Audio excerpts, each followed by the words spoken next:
Smart Women Marry for Money. This was the title of an article written by a woman named Ginger. She's a fashionista in her late 20s who is wanting to have it all. Now, in the article, she clearly explains why a heterosexual woman should be looking for a financially savvy man. Basically, she breaks it up to financial goal alignment. What do we want to accomplish? We need to make sure that we're on the same page. She rightly points out that most, marriages, a lot of the issues, a lot of the problems are money problems, even just simply a relationship. You want to make sure that you've got this aligned. Is he coming on with a bunch of debt? Does he have tons of student loans? Do you have student loans? You want to express this. You want to make sure that you are on the same page, because if you want to own a house, if one of you wants to travel a lot, these are things that you need to discuss, you need to be aligned with, otherwise it's going to lead to issues. And it's important to note that at the very beginning of the article, she says you shouldn't choose a partner just on money alone. It's one of many factors, love and commitment and other things being important as well. Yet despite saying this and having, I think, a pretty good point,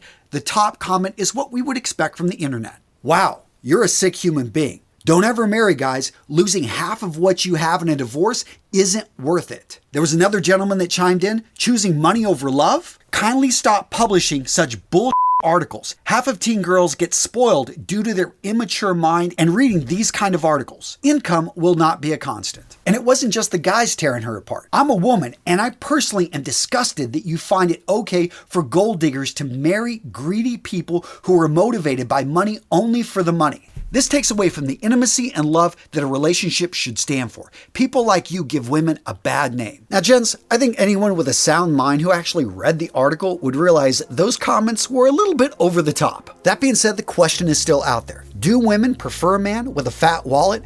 Do looks matter more than money, or vice versa? And what does the science say about all this? Guys, find out in today's video.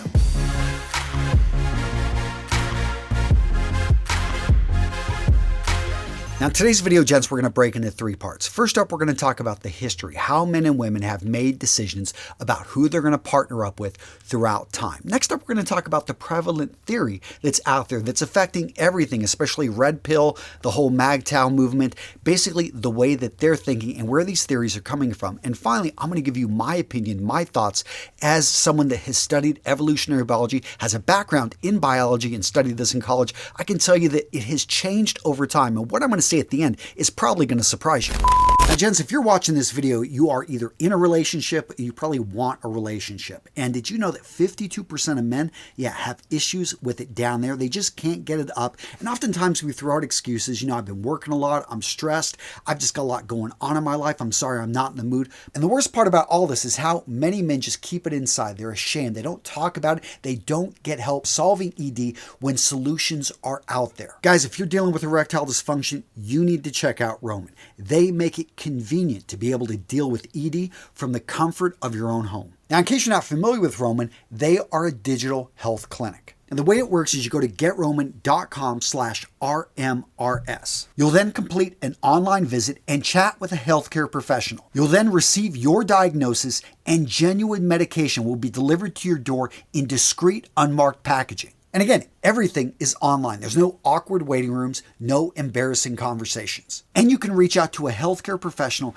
in the Roman network whenever you need. And over time, you can adjust your treatment as needed. And gents, if you've got other guys' issues like premature ejaculation or hair loss, go check out the Roman website. They have tons of solutions for you. So to get started today, gents, go to getroman.com/RMRS for a free online visit. And if approved, you'll get $15 off your first order of ED treatment plus free 2-day shipping. Again, gentlemen, that's getroman.com/RMRS. Gents, as you know, I've worked with Roman for years, an awesome company to work with. Go check them out, guys, if you have men's issues.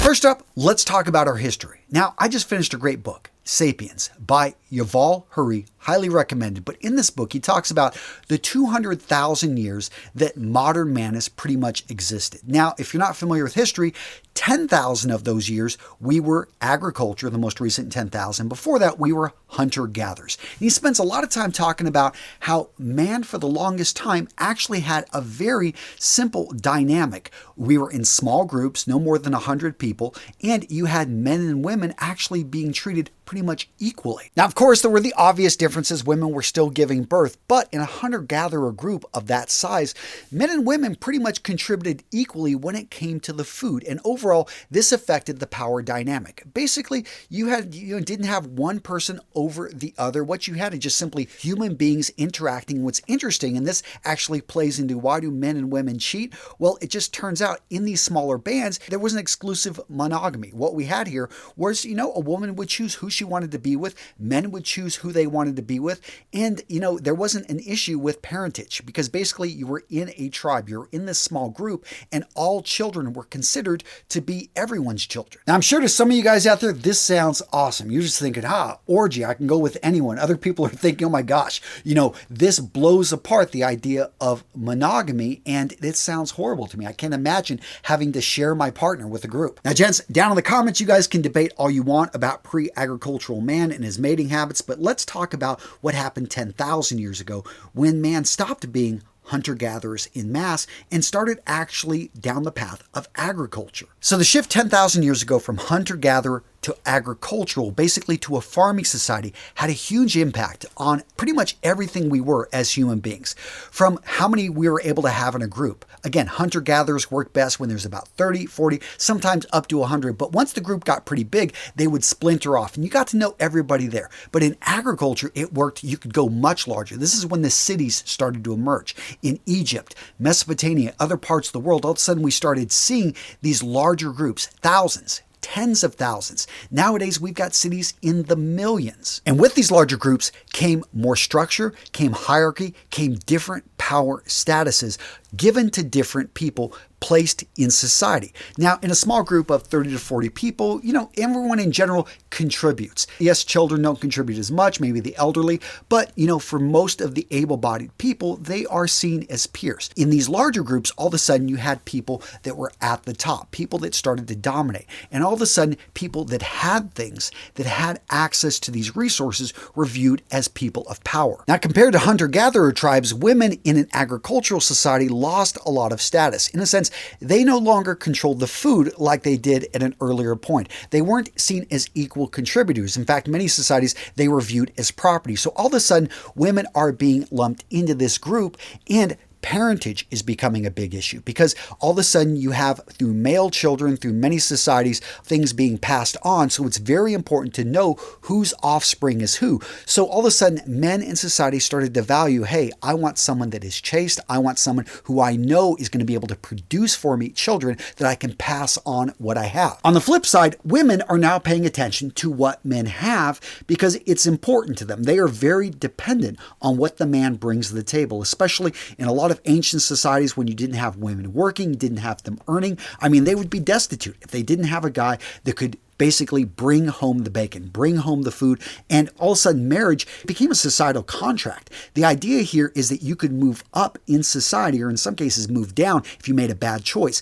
And that's why we saw arranged marriages become very popular and actually to this day still exist because they're pretty smart if you think about it. They're actually going through and doing a good vetting versus modern day marriage in many people's minds is for love, which is probably, if you think about it, one of the worst things. I mean, I'm all about love, but you've got to look at all the other stuff, right? So now let's move to part 2 and talk about the evolved preference theory. This is the predominant theory that we've seen over the last 70 years that evolutionary scientists and anyone that's in sociology has seen that men and women are looking for different things when they're looking for a mate.